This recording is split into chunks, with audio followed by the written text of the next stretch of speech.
Assalamualaikum warahmatullahi wabarakatuh.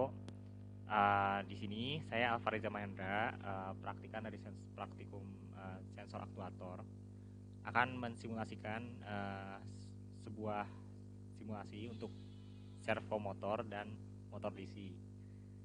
Di sini saya menggunakan Proteus 8 untuk mensimulasikan motor DC dan servo motor tersebut.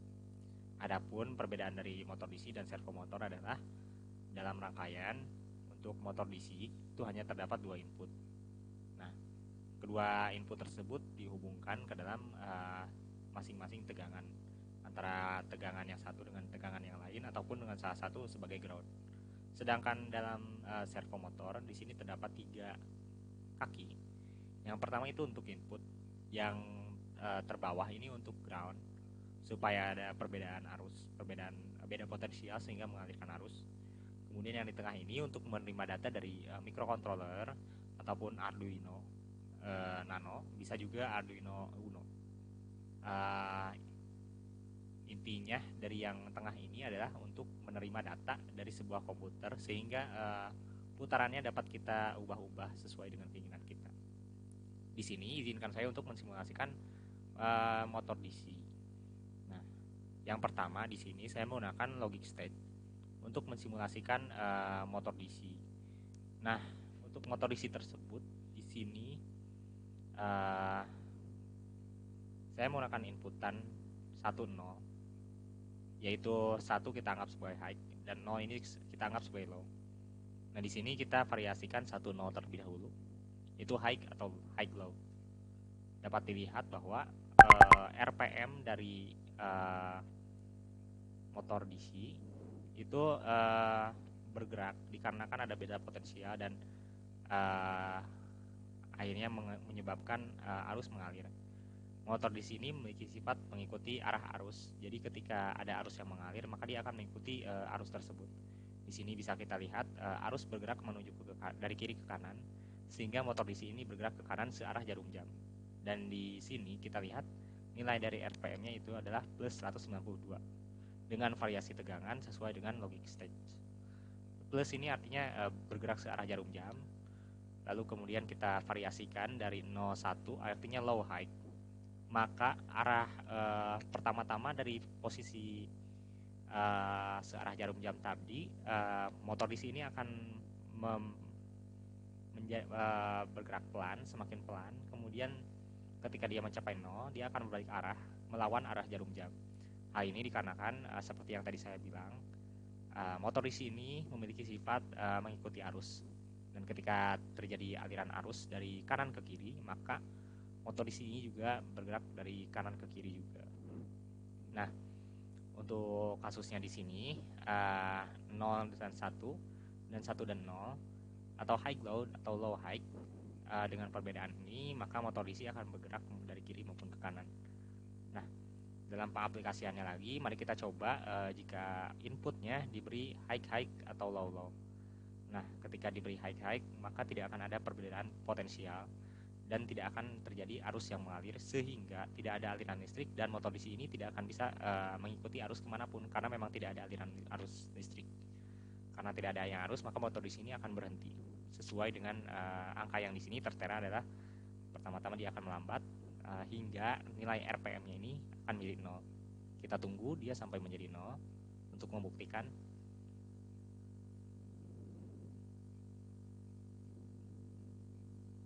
Baik, sepertinya di sini sudah mulai mendekati 0.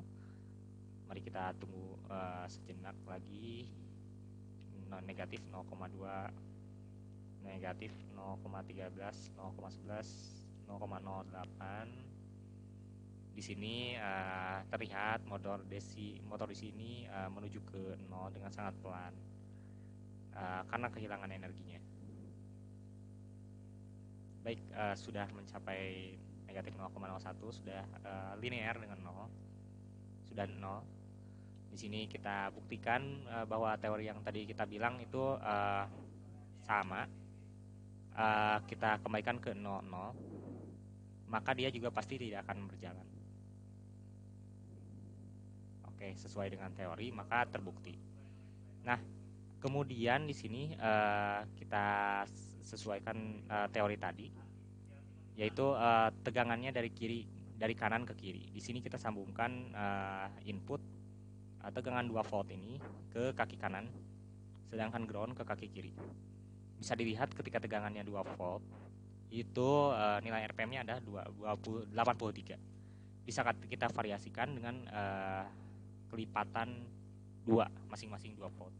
Kita ubah menjadi 4 volt, kemudian kita resum. Tadi bisa kita lihat RPM-nya itu 83. Sekarang dia akan menaik menjadi 140,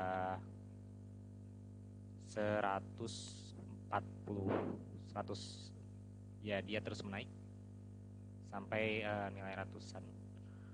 Hal ini dikarenakan kecepatan itu bergantung dengan besarnya tegangan. Jadi tegangan ini berbanding lurus dengan kecepatan dari motor DC.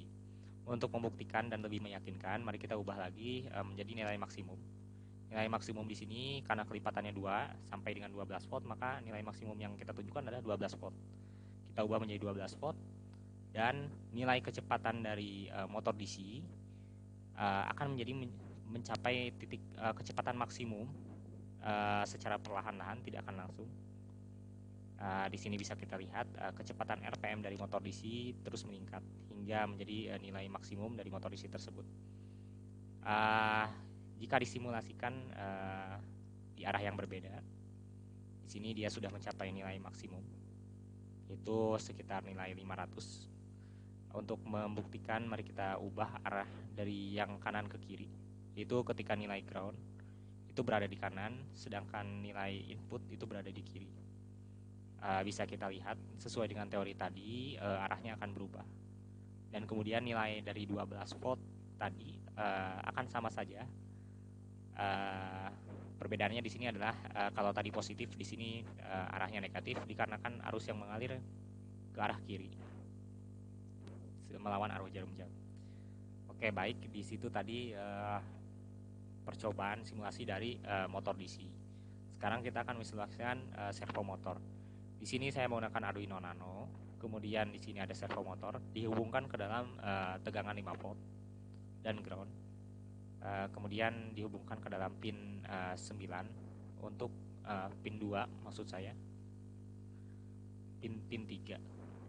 Betul, maksud saya adalah pin 3. Kemudian programnya tadi sudah saya masukkan ke dalam Arduino Nano. Itu tinggal dimasukkan saja ke sini. Di sini pada program ini saya set menjadi 90 derajat agar dia menunjukkan negatif 90 derajat, berputar ke arah kiri. Untuk Arduino Nano ini untuk arah tidak ditentukan sesuai dengan inputan, lebih ditentukan oleh program dari tengah ini. Dia dikendalikan oleh Arduino Nano. Kemudian kita play, maka dengan kecepatan yang diberikan oleh input tegangan, dia berputar ke arah kiri sesuai dengan set dari Arduino Nano. Dan untuk kecepatan sendiri sama seperti motor DC, kecepatan dipengaruhi oleh tegangan. Semakin besar tegangan, maka kecepatan dari servo motor akan lebih cepat. Selain dari tegangan, kecepatan dari servo motor itu juga dipengaruhi oleh delay yang kita masukkan ke dalam input pemrograman. Jika delay semakin besar sesuai dengan pemrograman Arduino Nano, maka kecepatannya akan semakin rendah. Adapun nilai dari delay tersebut saya masukkan senilai 100 milisecond. Sekian simulasi dari saya, Alfa Riza Mahendra. Mohon maaf bila ada kesalahan. Assalamualaikum warahmatullahi wabarakatuh.